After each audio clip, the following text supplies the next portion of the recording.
اوس خبره د روجو ده د رمضان ده، نو یو څو مسایل د روجې د رمضان د الله نورې بیانوي. أحل لكم ليلة الصيام الرفث إلى نسائكم، حلال کړی شوي دي ستاسو دپاره په شپه د رجوع کې یو ځای کېدل د خپلو بیبیانو سره. د رجوع په شپو کې د بیبیانو سره میلاوېده الله وایي څه دي؟ حلال دي. سبحان الله، د اسلام په شروع کې ډېر سخت حکم و، او هغه دا چې چا به روژه ماتې وکړو، یعنې ماښام نور ډوب شو روژه ماتې وشو،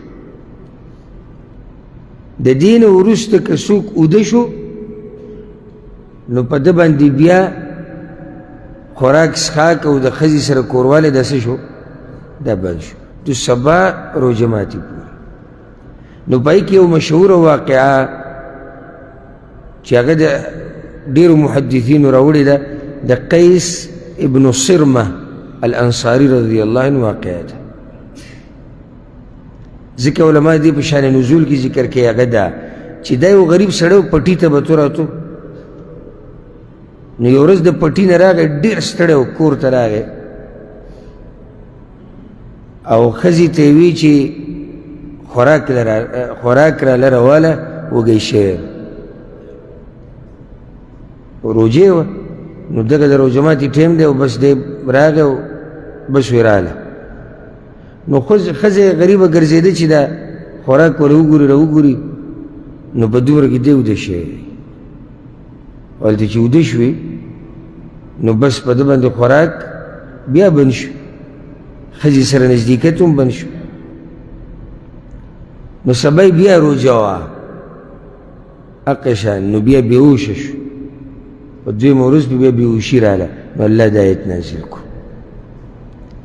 دغه شان عمر بن خطاب او کعب رضی الله عنه یا رضی الله عنهما، دې دواړو نه په سهو سره جما شوی وه د بیبیانو سره.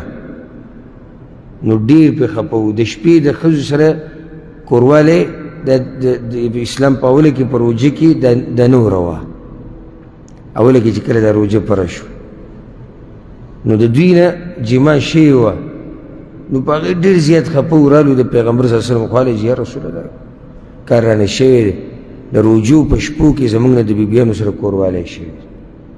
الله سبحانه وتعالی خبر اسانه کړه، د آیت نازل کړو.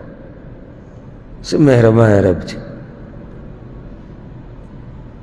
نو یې سړی وایي چې الله ولې یو خبره د مخکې لږه سخته کړي بیا اسانه کړي؟